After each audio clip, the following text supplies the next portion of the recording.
grande que tu nous accordes, Père. Merci, Seigneur Jésus, parce que nous savons que tu es le chemin de vérité. Je remets toutes tes mains comme pasteur, Seigneur Jésus, par la parole, Père. Bon, Jésus, qui est la parole à propos, Jésus, dans tes mains, Père, sur la vie, Jésus. Oh, Père, tu dis une parole pour chacun de nous, Jésus.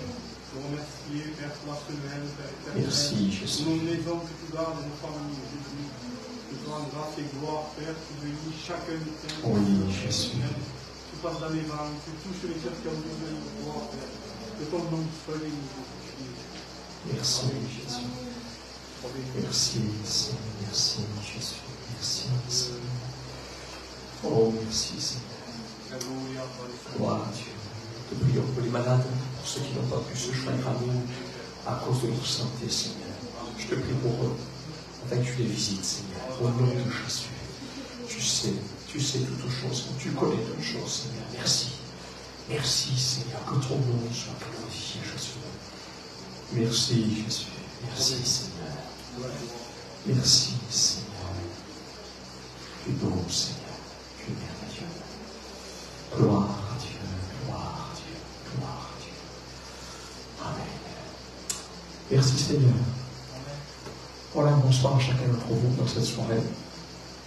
On est heureux de nous réunir dans la simplicité auprès du Seigneur. Amen.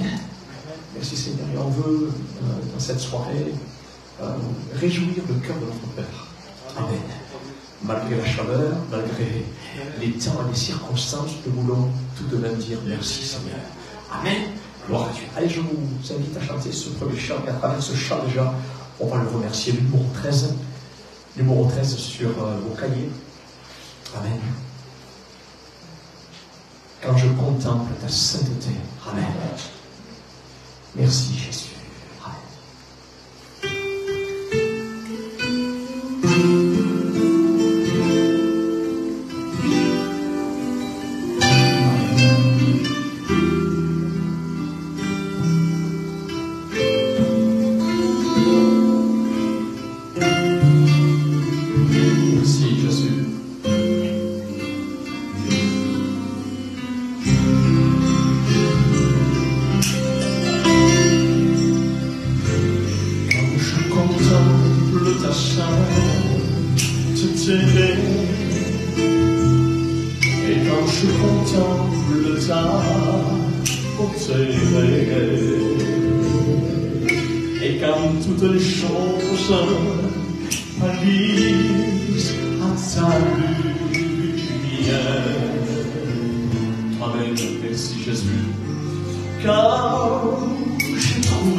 cœur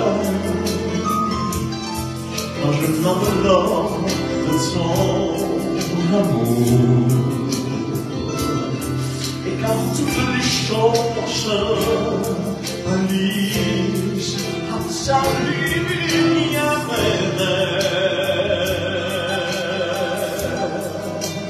oh, je t'attends. Oui, je t'attends. Oh, merci souvent, si chauvé, Seigneur, oui, c'est pour toi, désormais,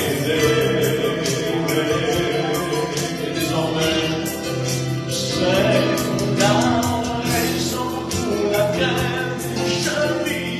C'est la raison pour laquelle je vis. C'est la raison pour laquelle je vis. C'est la raison pour laquelle je vis.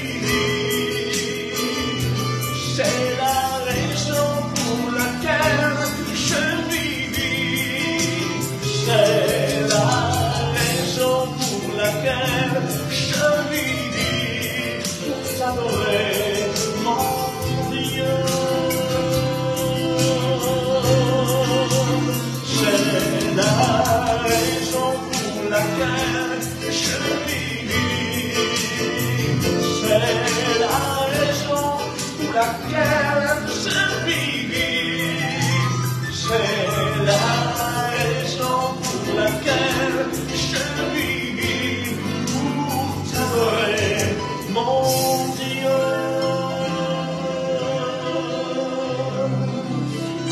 Amen, amen, amen. Gloire à Dieu, c'est la raison pour laquelle je vis. Amen. Je veux vivre pour toi, Seigneur. Pour toi, tous les jours de ma vie. Certes, avec des problèmes, des difficultés, mais Seigneur, c'est toi qui vas m'aider. C'est toi qui vas m'aider. Amen. Et pour cela, je veux que mon cœur soit entier à toi, Seigneur. Alors change encore mon cœur. J'ai besoin que tu le transformes de gloire en gloire par ton esprit. Et c'est ce que je vous propose comme deuxième chant, numéro 26 sur vos cahiers. Change mon cœur, Seigneur. Transforme-le encore de jour en jour. Amen. Afin qu'il te ressemble. Amen. Gloire à Dieu.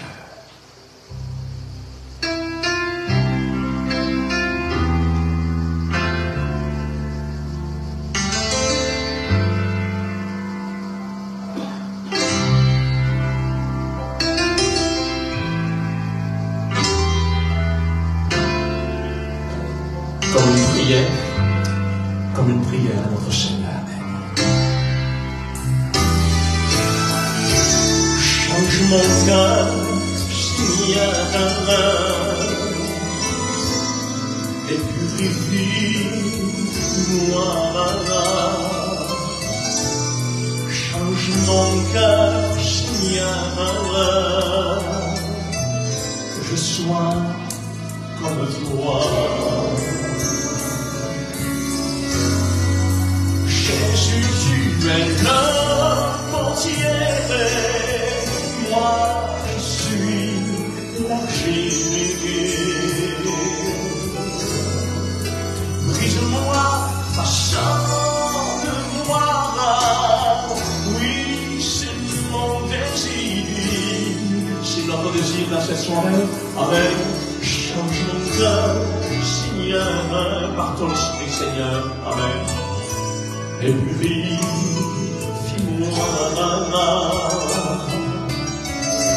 Change mon cœur, Seigneur, que je sois comme toi. Oui, il veut que la barrière, mais par son esprit nous y arriverons. Jésus, tu es la portière, moi je suis l'argile. Brise-moi, façonne-moi, oui, c'est mon désir. Change mon cœur, Seigneur, et purifie-moi. Change mon mon cœur, Seigneur, que je sois comme toi, que je sois comme toi, Jésus. Change mon cœur, Seigneur, oui, que je sois comme toi, Seigneur. Change mon cœur, Seigneur, oui, que je sois comme toi, Jésus. Change mon cœur, Seigneur. Change mon cœur, Seigneur. Amen.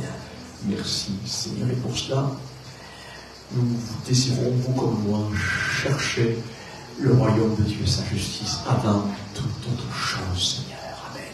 Et c'est avec ce dernier chant que je vous propose que nous voudrions terminer le numéro 36. Cherchez d'abord la gloire de Dieu. Cherchez d'abord le royaume de Dieu et sa justice, et toute autre chose vous sera donnée par-dessus tout.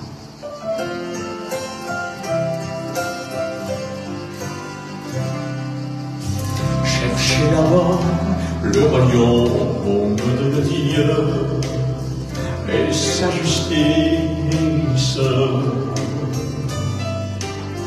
et toutes choses vous seront données en plus. Alléluia, Alléluia, Alléluia, Alléluia, Alléluia,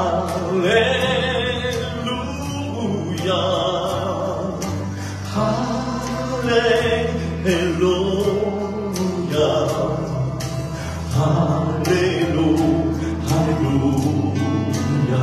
Et on veut encore dans cette journée se nourrir de ces bonnes paroles, vous comme moi, amen. L'homme ne vivra pas de pain seulement, mais de toutes paroles qui sortent de la bouche de Dieu. Alléluia, Alléluia, Alléluia, Alléluia, Alléluia,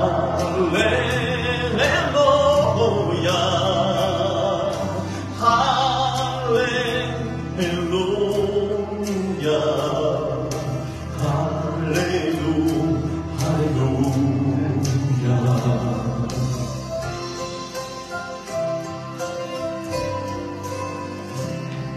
Cherchez d'abord le royaume de Dieu et sa justice, et toutes choses vous seront données en plus. Alléluia, Alléluia, Alléluia, Alléluia,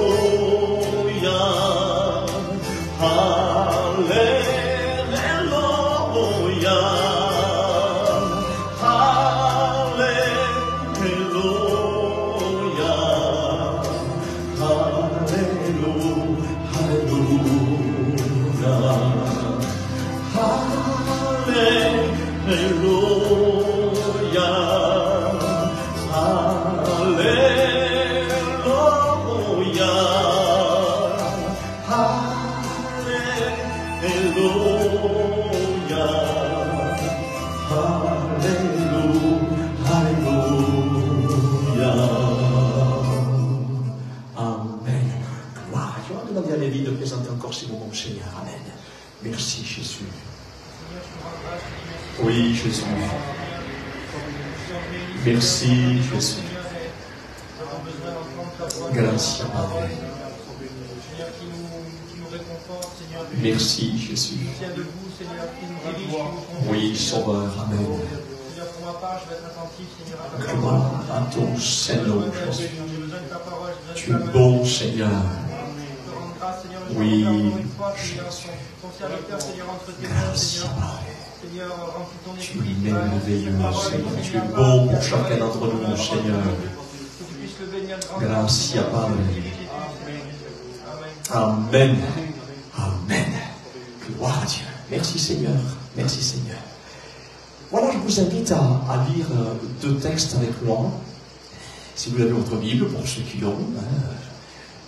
Sinon, vous écouterez avec moi. Amen. Que Dieu soit béni. 2 textes dans le livre des Actes des Apôtres, chapitre 2, verset 37.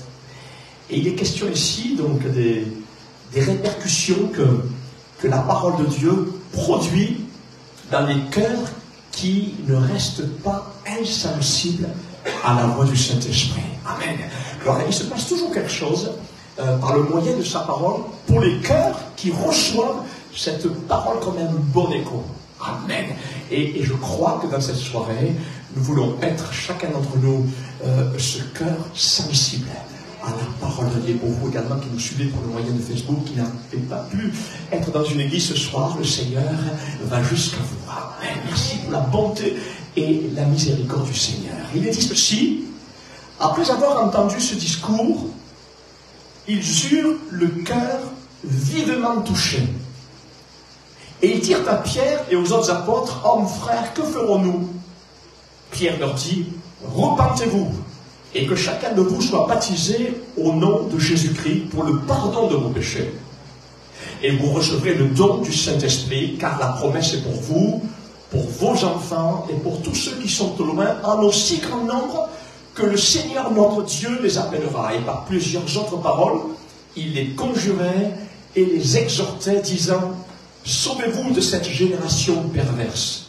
Et ceux qui acceptèrent sa parole furent baptisés. Gloire à Dieu pour les nouveaux qui vont prendre bientôt cet engagement. Gloire à Dieu. Amen. Merci Seigneur. Ceux qui acceptèrent sa parole furent baptisés. Et en ce jour-là, le nombre des disciples, alors c'est vrai que nous on n'en a que 2 ou 3, mais même pour un seul pécheur, le ciel est en fête. Mais ici, dans la première église, il dit que 3000 âmes furent baptisées ce jour-là. Gloire à Dieu. Merci Seigneur, parce que Dieu ne méprise pas les faibles commencements. Amen. Gloire à Dieu. Là où 2 ou 3 sont réunis en son nom, Christ est au milieu d'eux. Amen. La deuxième courte lecture que je vous propose, nous la trouvons dans le livre des Proverbes au chapitre 4, verset 10, une lecture qui se trouve dans l'Ancien Testament. Et il est dit ceci: écoute mon fils, ou ma fille, et reçois mes paroles. Il est question encore d'un bon écho de la parole de Dieu. Amen. Et reçois mes paroles. Et les années de ta vie se multiplieront. Quelle promesse! Je te montre la voie de la sagesse. Je te conduis dans les sentiers de la droiture. Amen. C'est-à-dire qu'il en soit ainsi pour chacun d'entre nous. Amen. Et c'est ce que nous désirons en toutes choses, c'est dire Amen. Amen à tout ce que Dieu désire pour nos vies. Gloire à Dieu.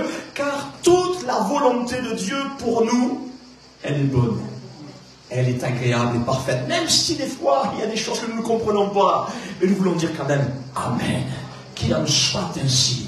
Parce que toute la volonté de Dieu, elle est bonne, agréable et parfaite. Amen. Je te conduis dans les sentiers de la droiture, disait notre deuxième texte. Et c'est l'Éternel qui dira ceci dans le livre du prophète Ésaïe, au chapitre 61, verset 8, dira comme ceci: moi, l'Éternel, moi, j'aime la droiture. Qu'est-ce que c'est que la droiture? C'est quoi la droiture? Quelqu'un de droit, frères et sœurs et amis, quelqu'un de droit, c'est quelqu'un qui agit avec honnêteté. Quelqu'un de droit, c'est quelqu'un de clair. Quelqu'un de droit, c'est quelqu'un de franc. Quelqu'un de droit, c'est quelqu'un d'honnête. Quelqu'un de droit, c'est quelqu'un de juste. Quelqu'un de droit, c'est quelqu'un d'intègre. Amen. Le contraire, c'est quelqu'un de tortueux. Le contraire, c'est quelqu'un de trompeur, c'est quelqu'un d'hypocrite, c'est quelqu'un de faux. Et avec un tel cœur, nous ne pouvons aller bien loin avec le Seigneur. Et Dieu lui-même ne peut pas y déposer sa pleine bénédiction. C'est pas possible. Et c'est ce que nous disions la dernière fois au sujet du roi Saül, pour ceux qui étaient là jeudi dernier, qui fut négligent au sujet de la parole de Dieu. Et tout cela parce que le cœur de Saül n'était pas droit devant l'Éternel. Mais son cœur, comme nous venons de le dire, était tortueux, était trompeur, était hypocrite, faux et désobéissant. Et c'est ce que Dieu lui reprocha par la bouche du prophète Samuel après qu'il soit revenu de la bataille contre Amalek dans le premier livre de Samuel. C'est ce que nous avions lu la dernière fois au chapitre 15 verset 7. Nous relisons donc le texte que nous avions lu la dernière fois, jeudi dernier. Il est dit ceci: Saül bâtit Amalek depuis Avila jusqu'à Shur, qui est en face de l'Égypte. Il prit vivant Agag, roi d'Amalek, et il dévoua par interdit tout le peuple en le passant au fil de l'épée. Mais Saül et le peuple épargnèrent Agag et les meilleures brebis, les meilleurs bœufs, les meilleures bêtes de la seconde portée, les agneaux gras et tout ce qu'il y avait de bon. Et ils ne voulurent pas le dévouer par interdit, et ils dévouèrent seulement tout ce qui était méprisable et chétif. Et l'Éternel adressa la parole à Samuel et lui dit: je me repens d'avoir établi Saül pour roi, car il se détourne de moi, et il n'observe point mes paroles. Et Samuel dit: qu'est-ce donc que ce bêlement de brebis qui parvient à mes oreilles, ce mugissement de bœuf que j'entends? Et l'Éternel t'avait fait partir en disant: va, aidez-vous par interdit ces pécheurs, les Amalécites. Tu leur feras la guerre jusqu'à ce que tu les aies exterminés. Pourquoi n'as-tu pas écouté la voix de l'Éternel? Pourquoi t'es-tu jeté sur le butin et as-tu fait ce qui est mal aux yeux de l'Éternel? Et Samuel dit: l'Éternel trouve-t-il du plaisir dans les holocaustes et les sacrifices comme dans l'obéissance à la voix de l'Éternel? Voici, l'obéissance vaut mieux que les sacrifices, et l'observation de sa parole vaut mieux que la graisse des béliers, car la désobéissance est aussi coupable que la divination, et la résistance ne l'est pas moins que l'idolâtrie et les téraphim. Et nous pouvons dire: amen, c'est vrai, Seigneur. Et nous remarquons donc ici qu'un cœur qui n'est pas droit est une porte ouverte à la désobéissance. Et la désobéissance à la parole de Dieu, à la volonté de Dieu, est une porte ouverte à l'esprit, écoutez bien, est une porte ouverte à l'esprit de divination, à l'esprit d'idolâtrie. C'est-à-dire que c'est une porte à tout ce qui est maléfique, à tout ce qui est occulte, à tout ce qui est obscur, à tout ce qui est satanique. Alors je ne parle pas ici, bien sûr, de la désobéissance occasionnelle, inhabituelle, mais je parle ici de ceux qui demeurent dans une désobéissance constante et volontaire. Et c'est ce que Saül, laissant entrer dans son cœur, au point que l'Esprit de Dieu se retira de lui pour laisser place à un esprit mauvais qui le tourmentait, tout cela à cause de sa persistance dans la désobéissance. Ce qui veut dire que lorsque nous demeurons dans la désobéissance volontaire, c'est comme si nous pratiquions l'occultisme. Ça fait peur quand même, hein? Ça ne me donne plus envie de désobéir. Ça ne me donne plus envie de désobéir ou de demeurer dans cette désobéissance. Car la désobéissance est aussi coupable, dira l'Écriture, que la divination. Ce qui veut dire aussi que nous ne sommes plus conduits par l'Esprit de Dieu lorsque nous demeurons dans la désobéissance, mais les œuvres de la chair prennent le dessus et nous conduisent à une mort certaine, spirituellement parlant.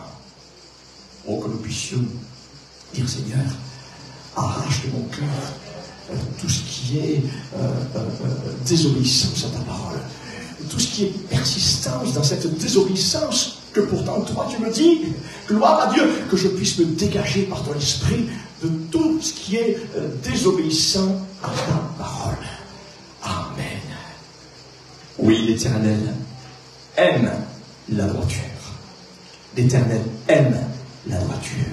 Car Dieu ne regarde pas l'apparence des hommes et des femmes, mais il regarde au cœur. Amen. Et c'est ce que l'Éternel dira à Samuel au sujet de David, vous vous rappelez? Lequel fut appelé l'homme selon le cœur de Dieu. À cause de son courage et de la droiture de son cœur, et c'est ce que nous lisons dans le premier livre de Samuel, chapitre 16, verset 6, lorsqu'ils entrèrent, il se dit en voyant Eliab, certainement loin de l'Éternel est ici, devant lui, et l'Éternel dit à Samuel, ne prends point garde à son apparence et à la hauteur de sa taille. L'Éternel ne considère pas ce que l'homme considère. L'homme regarde à ce qui frappe les yeux, mais l'Éternel regarde au cœur. Amen. Et Dieu voit ton cœur dans cette soirée. Il ne voit pas l'apparence de ta vie. Amen. Si les gens regardent à l'apparence, qu'importe. Dieu regarde au cœur. Dieu regarde à ton cœur. Amen. Que Dieu soit glorifié. Et c'est ce qui est le plus important. Amen. C'est ce que Dieu pense de nous. Que les gens pensent ce qu'ils veulent de nous, ce n'est pas très important. Mais ce qui est important, c'est ce que Dieu pense de nous selon sa parole. Amen. Et c'est ce que nous lisons au sujet de Gédéon. Vous vous rappelez cet homme de Dieu, Gédéon, lequel semblait bien faible d'apparence, hein? Mais Dieu considéra l'humilité et la droiture de son cœur. Il dira comme ceci, « Ah, mon Seigneur, ça c'est Gédéon qui parle. Ah, mon Seigneur, dira-t-il, avec quoi délivrerai-je Israël? Voici ma famille est la plus pauvre en Manassé, et je suis le plus petit dans la maison de mon père. » Mais l'Éternel lui dit, « Je serai avec toi. » Il se peut que tu sois pauvre, peut-être le plus fort, hein? Mais le Seigneur ne regarde pas ce que tu as. Le Seigneur ne regarde pas ce que tu possèdes, il regarde à ton cœur. Amen. Et l'Éternel lui dit, je serai avec toi. Je serai avec toi et tu battras Madian comme un seul homme. Nous remarquons ici que Dieu considéra le cœur de Gédéon, parce que celui-ci était humble et droit devant l'Éternel.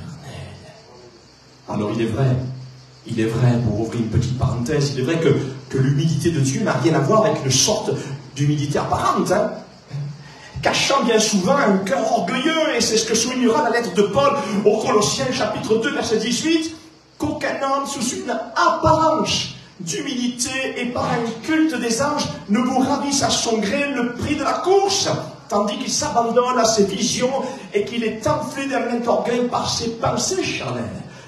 Et voyez-vous, l'orgueil est frère de la révolte. Et c'est ainsi que Satan, par son orgueil, se révolta contre la parole de Dieu, et cela provoqua sa chute dans le péché, devenant lui-même l'instigateur du péché, le péché de toute notre humanité. Non, l'humilité n'a rien à voir avec l'humilité d'apparence, hein. Mais l'humilité de Dieu nous pousse avant tout à reconnaître que sans lui, nous ne pouvons rien faire.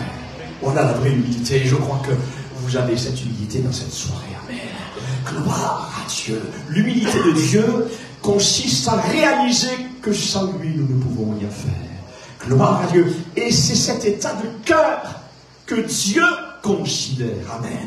C'est ce qui se passa pour Gédéon. Amen. Il dit, moi je suis le plus pauvre. Dans ma famille, je suis le plus petit. Mais le Seigneur a considéré son cœur. Amen. Gloire à Dieu. Et pour terminer dans cette pensée, nous pouvons parler également de Moïse. De Moïse, lequel avait la langue embarrassée, mais dans lequel il trouva un cœur droit et obéissant. Vous vous rappelez de Moïse, hein? Il trouvait un cœur droit et obéissant à la mission difficile que Dieu lui demanda. Et c'est ce que nous lisons dans le livre de l'Exode, au chapitre 4, verset 10. Il sera dit ceci, Moïse dit à l'Éternel, « Ah Seigneur, je ne suis pas un homme qui ait la parole facile. Et ce n'est ni d'hier, ni d'avant-hier, ni même depuis que tu parles à ton serviteur, car j'ai la bouche et la langue embarrassées. » L'Éternel lui dit, « Mais qui a fait la bouche de l'homme ?» Gloire à Dieu, merci Seigneur. Qui rend muet ou sourd, voyant ou aveugle? N'est-ce pas moi l'Éternel? Va donc, je serai avec ta bouche. Amen. Et je t'enseignerai ce que tu auras à dire. Oui, Dieu ne tient pas compte également de notre beau langage. Gloire à Dieu, mais il tient compte surtout, encore ici, de notre cœur. Amen. Gloire à Dieu. C'est ce qui se passa pour ces hommes qui, après le discours de Pierre, amen, le texte nous dit qu'ils eurent le cœur vivement touché, au point qu'ils s'humilièrent sous la puissante main de Dieu. Amen. Gloire à Dieu. Nous remarquons ici, frères et sœurs et amis, qu'avec Dieu, c'est une affaire de cœur. C'est pas une affaire d'apparence, mais c'est une affaire du cœur. Et c'est ce que nous désirons pour notre propre vie. Amen. C'est ce que nous désirons pour tous ceux qui entendent l'évangile dans cette soirée et dans tous les lieux où l'évangile est prêché. Amen. Gloire à Dieu. C'est qu'avant tout, leur cœur soit changé. Comme nous l'avons chanté. Change mon cœur, Seigneur. C'est qu'avant tout, les cœurs soient changés, transformés par la puissance du Saint-Esprit, car c'est du cœur, comme dira l'Écriture, et elle le dit très bien, il n'y a rien à rajouter, car c'est du cœur que viennent les mauvaises pensées, les meurtres, les adultères, les vols, les faux témoignages, les calomnies. Oui, c'est le cœur de l'homme qui a besoin d'être changé. Et avez-vous remarqué que lorsque le cœur est touché, transformé par la parole de Dieu, vous n'avez pas besoin de faire du forcing pour que les gens se convertissent, pas du tout. Amen. Gloire à Dieu. Et c'est eux-mêmes qui manifestent le désir de se convertir et de s'engager avec le Seigneur. Et c'est ce que disait notre premier texte. Après avoir entendu le discours de Pierre, ils eurent le cœur vivement touché. Et ils dirent, juste après, et ils dirent à Pierre et aux autres apôtres, hommes, frères, que ferons-nous? Gloire à Dieu. Amen. C'est ce qui est passé pour ce couple qui est ici. Gloire à Dieu. Ils ont eu le cœur vivement touché. Amen. Et ceux qui acceptèrent sa parole furent baptisés. Et en ce jour-là, le nombre des disciples s'augmenta d'environ 3000 âmes. Frères et sœurs, lorsque le cœur est transformé, lorsque le cœur est changé, il n'est pas difficile pour nous d'obéir à la parole de Dieu. Mais tout devient doux et léger. Amen. Gloire à Dieu. Oui, avec les hommes, c'est une affaire d'apparence, malheureusement. Depuis que le monde est monde, c'est comme ça. Avec les hommes, c'est une affaire d'apparence. Mais avec Dieu, c'est différent, très différent. C'est une affaire de cœur, droit et obéissant. Et heureusement, gloire à Dieu.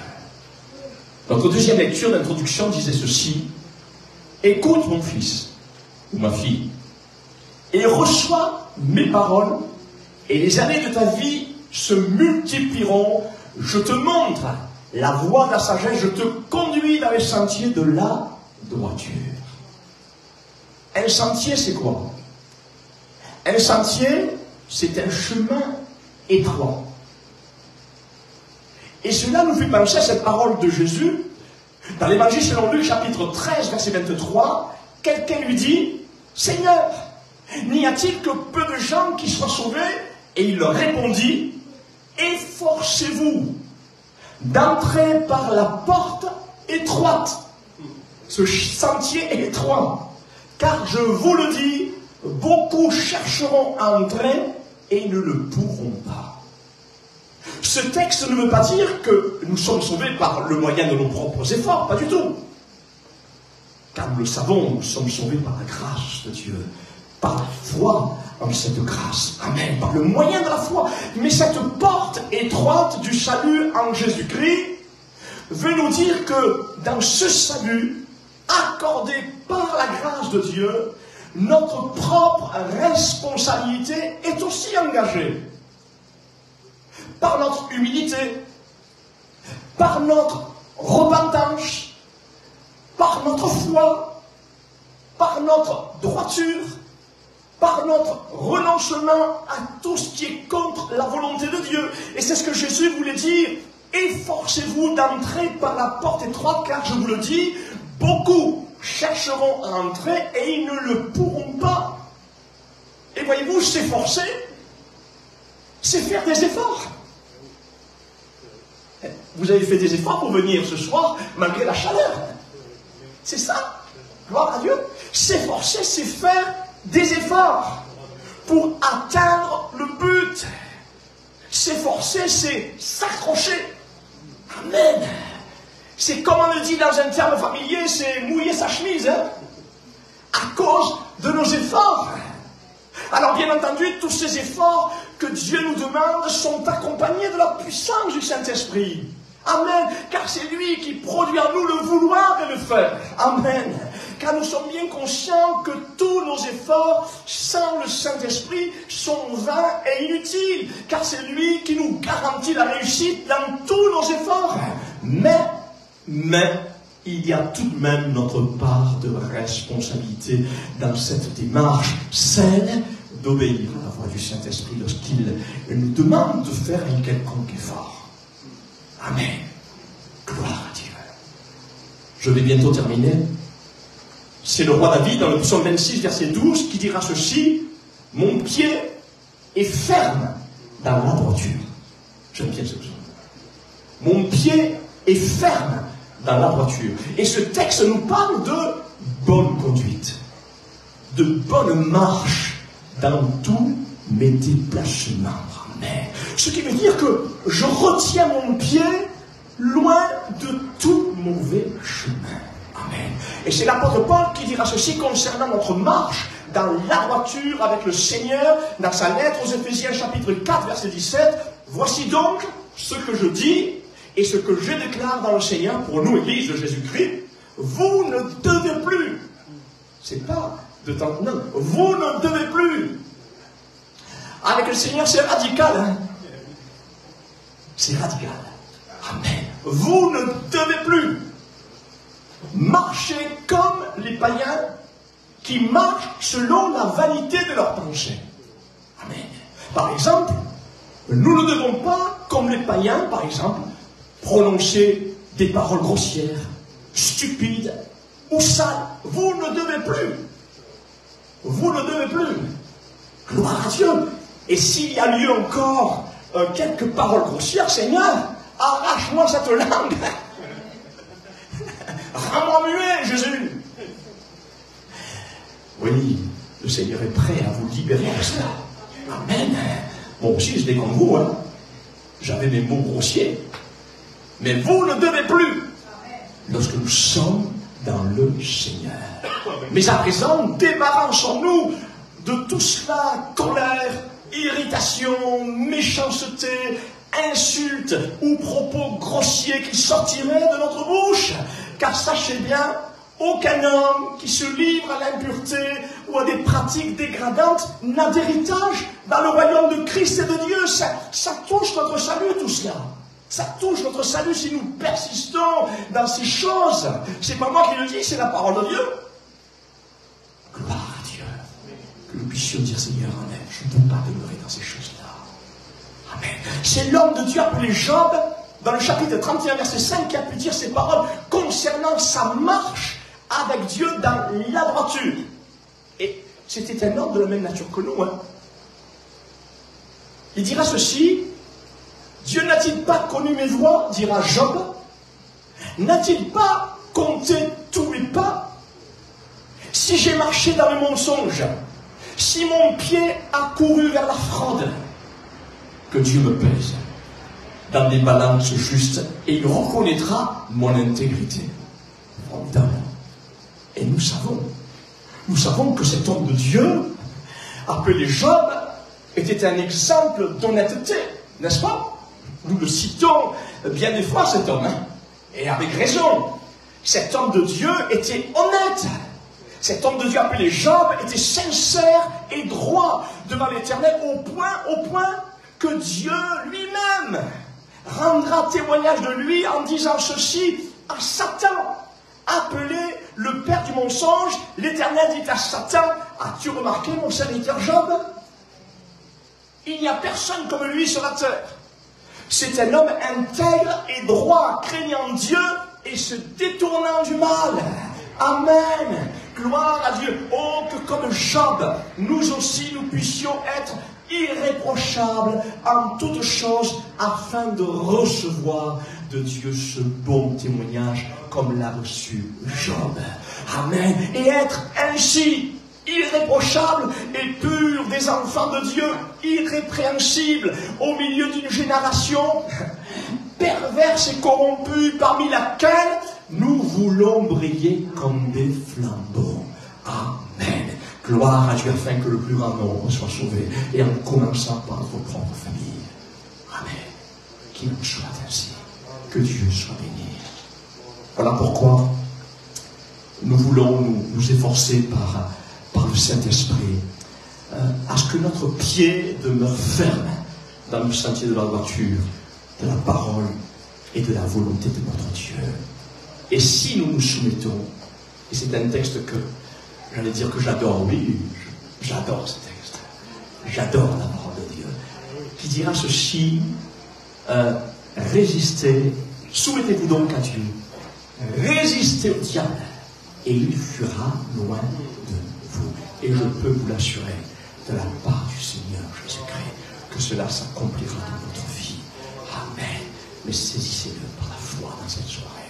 Et dites, Seigneur, je vais saisir tout ce que tu as réservé pour moi, tout ce que tu me dis. Je veux le saisir par la foi, Seigneur. Je veux marcher dans la droiture, comme tu nous enseignes dans cette soirée. Gloire à Dieu afin que je puisse voir ta gloire dans ma vie et autour de moi. Amen. Je vous invite à la prière. Seigneur, merci pour ces quelques mots. Merci pour ta parole qui nous fait du bien. Ah, c'est mon Dieu qui nous donne cet élan pour que nous puissions marcher dans tes voies, puissions marcher dans la droiture de cœur, Seigneur. Seigneur, aide-nous. Tu sais que nous ne sommes que des hommes. Tu sais que nous ne sommes que poussière, Seigneur. Ah, mon Dieu, mais je veux réaliser, nous voulons réaliser que sans toi, nous ne pouvons rien faire. Alors viens changer notre cœur. Viens, Seigneur, déposer en nous cette force de ton esprit, cette puissance du Saint-Esprit, dans le nom de Jésus, que nous puissions être des enfants obéissants à ta parole, dans le nom de Jésus. Et merci, parce que tu as prévu de bonnes choses pour chacune de nos vies, Seigneur, pour tous ceux qui marchent dans ta droiture, dans le nom de Jésus. Amen. Prions le Seigneur.